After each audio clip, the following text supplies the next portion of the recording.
Welcome back, everybody, to Rams Up, your favorite LA Rams podcast. You can also follow us on YouTube. We've got some great video content. Our YouTube handle is at LA Rams Up. You can follow us on Instagram as well. I'm your host, Mark. Let's get to it.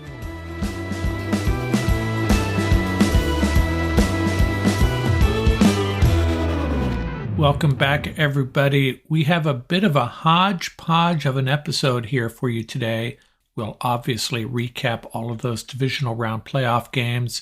And we also have a new sports pet peeve, one that many of you will disagree with. Haven't had a sports pet peeve in a while. And as you longtime listeners know, I occasionally like to get into what's going on with the Lakers and Dodgers, catch up with those franchises and other LA sports teams.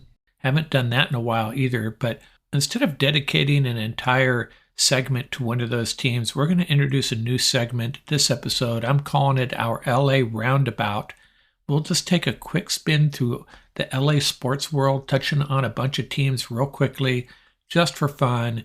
It is, after all, a slow news week, a slow news period. If you're a Rams fan, plenty of rumors circulating, but not a lot of hard facts and news. And a reminder, our next drop will be that roundtable that I had with Paul Walia and Tom Courts looking back at the 2022 season. What are our major takeaways, disappointments, things we're happy about, grading the Rams draft picks, what players we are really happy about, what players really disappointed us. And we also took a look forward to the 2023 season.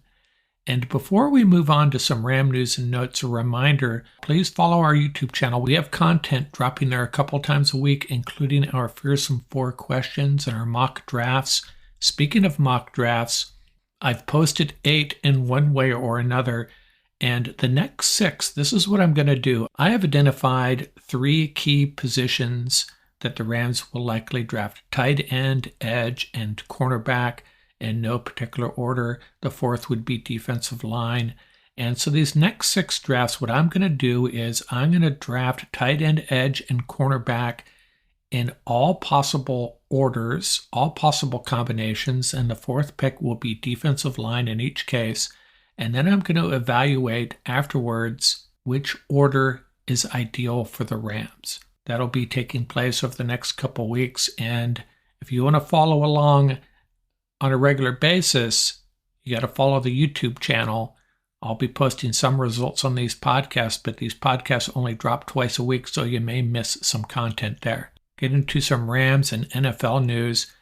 I talked recently about the Super Bowl standings over the last 25 years. What I did was I awarded 3 points for a win in the Super Bowl, 1 point for a loss, and over those 25 years, Patriots in first place, Rams in second place. And now that the New York Giants have been eliminated, the Rams will maintain second place over the last 25 years. The Giants are the only team that had a chance at leapfrogging the Rams. And don't even talk to me about the 49ers. They're not even close. I really like Les Snead's comment about a remodel versus a rebuild, because this rebuild talk was starting to really annoy me, and a remodel makes sense. You know, a rebuild is when things have been torched, burnt to the ground, and you have to start all over. A remodel is when you get the main features in place, some really cool stuff to work around. You just need to update a couple things, smooth out some rough edges, and you're good to go. And the Rams are certainly more of the latter in the remodel mode. If someone tells you the Rams are rebuilding this year, that is a guaranteed data point that they don't really know what they're talking about. Les Snead also mentioned that the Rams are expecting to have 10 picks. A lot of people were really surprised about that. I've been talking about that for 6 or 8 months. Yes, the Rams should have 10 picks. The Chargers and Ravens have both requested interviews with Rams assistant Zach Robinson. The Rams will be interviewing Justin Outen, the Broncos offensive coordinator, who is going to be the Rams offensive coordinator, though, and we talk about this on our roundtable. I think Paul, Tom, and I came to the conclusion it's going to be Mike LaFleur, but the Rams doing their due diligence, interviewing some other up-and-coming offensive minds. And Greg Gaines had surgery to repair a labral and bicep tendon, an injury he suffered in training camp, played all year with it. Should be good to go in a couple of months. Question is, what team will the 26-year-old defensive tackle be playing with? He's an unrestricted free agent and could be moving on. Love to bring him back. Be a matter if the Rams can afford him or not.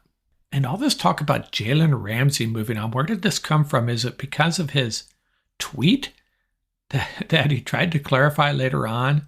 I don't know if there's any truth to this idea of the Rams moving on from him at all. Trading him before June 1st would be a big cap hit, close to $20 million, dead cap money. I just don't see it happening. Do the Rams really want to trade him before the draft, get a couple of picks, eat the $20 million, and hope they hit on these draft picks? That's just not the Rams' style. That's not how they've been doing business. I'd be surprised if that happened. Before we move on to our divisional round recaps, followed by our Sports Pet Peeve and then our LA Roundabout, as I'm calling it, I'll share with you my latest Fearsome 4 questions from yesterday's YouTube post. My Fearsome 4 questions for this week. Question number 1, will the Rams draft a tight end? Absolutely yes. Guaranteed, yes they will. This draft, by the way, is loaded with tight ends. Question number 2, who will be the Rams' breakout player next year? I'm going to go with Bobby Brown, with Greg Gaines and A'Shawn Robinson, both unrestricted free agents. One or both of them are gone. Bobby Brown played well when he got a chance late in the season. I'm rolling with Bobby Brown. Question number 3, who will be the Rams' starting left tackle on opening day? I'm going with Alaric Jackson, and if you read his tweets, convinced me he's the guy for the job. Not sure how his teammates feel about him right now, but Alaric Jackson, the Rams' new starting left tackle. Question number 4, which unrestricted free agent is least likely to return? You know, Taylor Rapp has received a lot of heat over the last year or two. I know a lot of Ram fans feel he hasn't lived up to his second-round draft value. I think he's taken some unnecessary flack, to be honest with you. He's not a bad safety by any measure, but he could draw north of $8 million on the open market, and the Rams just are not going to pay that. They've got Russ Yeast, Justin Fuller, and Quentin Lake in the house. Maybe they bring back Nick Scott. They're going to draft a safety as well. So I think Taylor Rapp has played his last down for the Rams. I think Taylor Rapp is still a pretty good safety, and he's going to have a productive career. It's just not going to be with the Rams. Back in a minute for our loop around the league, which in this case is a recap of the 4 divisional playoff games this past weekend.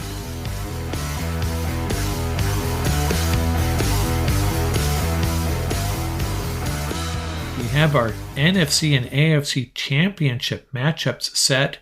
It is the Bengals at the Chiefs and the 49ers at the Eagles. And you know what? Both these games could be lots of fun. The Chiefs' dispatch of the Jags, 27-20. I didn't think it'd be that close. I had predicted Chiefs 30-17.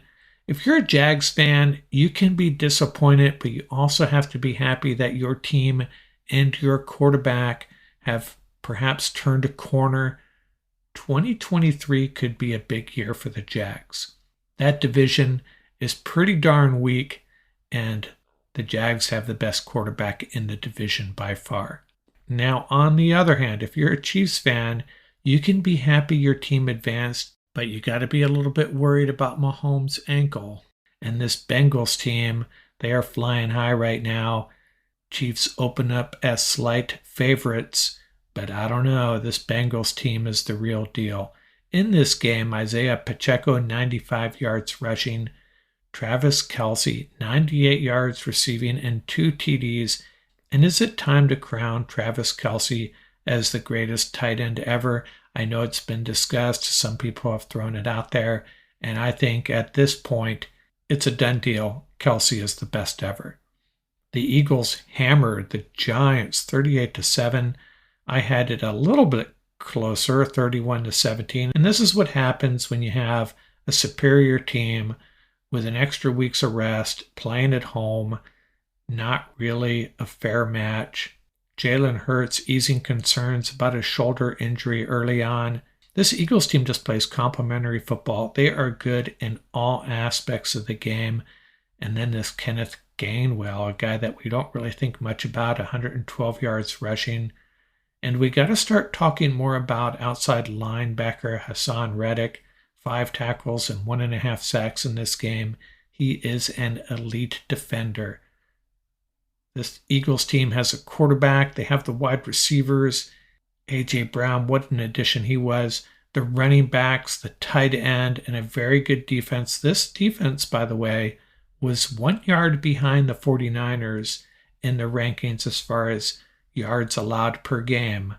This defense is the real deal as well. And what a disappointment for the Bills. Their season is over, losing to the Bengals at home 27-10. After that Thursday night game at the opener against the Rams, everybody was crowning them as the next NFL champion. Man, it did not turn out well.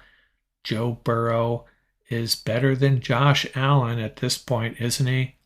I copped out on my pick on this one. I had said early on it's going to be an Eagles-Bengals Super Bowl. Then I heard about these injuries along the Bengals offensive line, and I went ahead and picked the Bills on this one. Shame on me. The Bengals who were 4-4 at one point, heading to the AFC Championship game with a chance to return to the Super Bowl for the second year in a row. I'm still in the Bengals corner.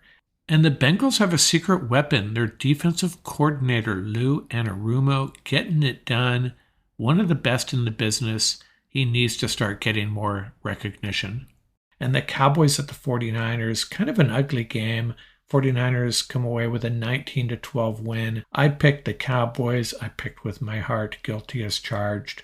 They were really held back by their quarterback play in this one. Surprised how much the offense has struggled here. But, it really comes down to a handful of things that did not work in the Cowboys' favor. Some of it was coaching decisions, punting on that 4th and 5. Late in the game, the 49ers have been running the ball really well. The Cowboys have one last shot, turned out to be their second to last shot, but their last real shot at tying this game up, 4th and 10, deep in their own end, and they punt. I would have went for it. Didn't help that Tony Pollard got hurt. It didn't help that they missed another extra point. It didn't help that Dak Prescott threw 2 interceptions, one in the red zone. Cowboys really actually could have won this game, but just too many of these things went wrong, and a lot of it, you can only put the blame on the Cowboys, actually. There was a couple of reffing calls that hurt them as well, but it really comes down to coaching decisions, quarterback play, and a couple of things out of their control that hurt them as well. Next week, we are going to have a preview of these championship games, as well as our roundtable with Tom Courts and Paul Walia. We do that on occasion. So I'll get into those games a little bit deeper, but I wanted to take a moment to rate the remaining playoff quarterbacks, and I discussed this with my special assistant, and he disagreed with me. Number 1, I have Joe Burrow. Number 2, Patrick Mahomes. This is where Matt disagrees with me. He'd still have Mahomes at number 1. And I'm not saying that just because of the ankle. A healthy Mahomes, a healthy Burrow. I got Burrow number 1, Mahomes number 2, Jalen Hurts number 3, and Brock Purdy number 4. So on to Philadelphia and Kansas City, the Niners and the Eagles, the Bengals and the Chiefs. We'll get into both of those games pretty deeply on our Thursday morning drop. 4 NFL teams, 2 conference championship games, and only a few more shots to win big with DraftKings. Counting down to Super Bowl 57, new customers can bet just $5 and get $200 in free bets instantly. Personally, I'm rolling with the Bengals and Eagles to meet in Super Bowl 57. Not a new customer? You can feel the conference championship thrills with stepped-up same-game parlays. Download the DraftKings Sportsbook app and use code TPPN. New customers can bet $5 on the conference championships and get $200 in free bets instantly. Only at DraftKings Sportsbook with code TPPN. Minimum age and eligibility restrictions apply. See show notes for details.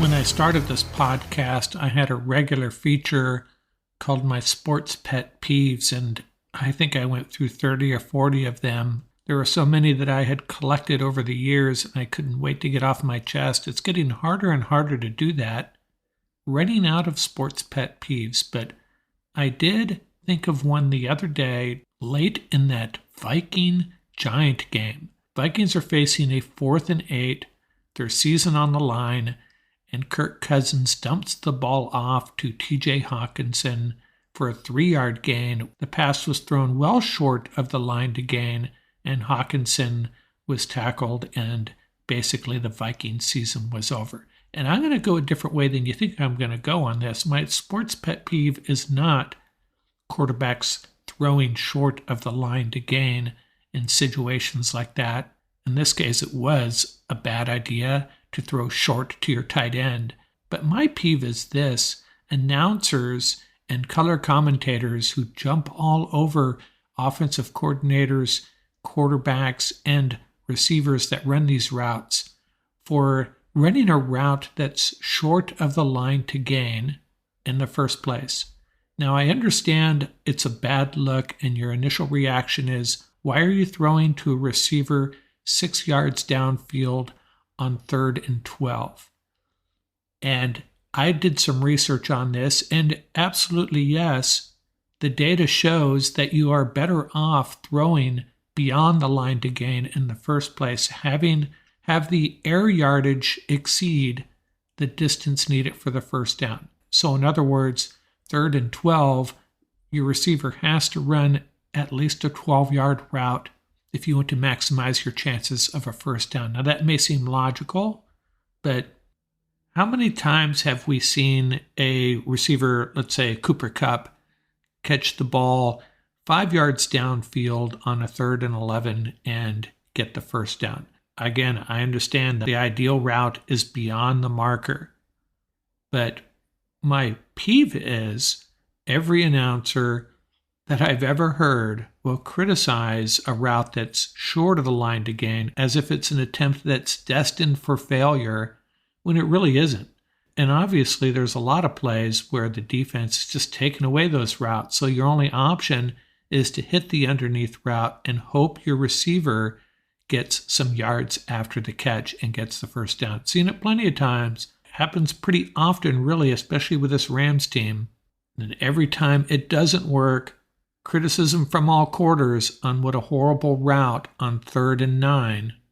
But when it does work, when a receiver does pick up the first down after catching the ball short of the line to gain, nobody seems to have a problem with that.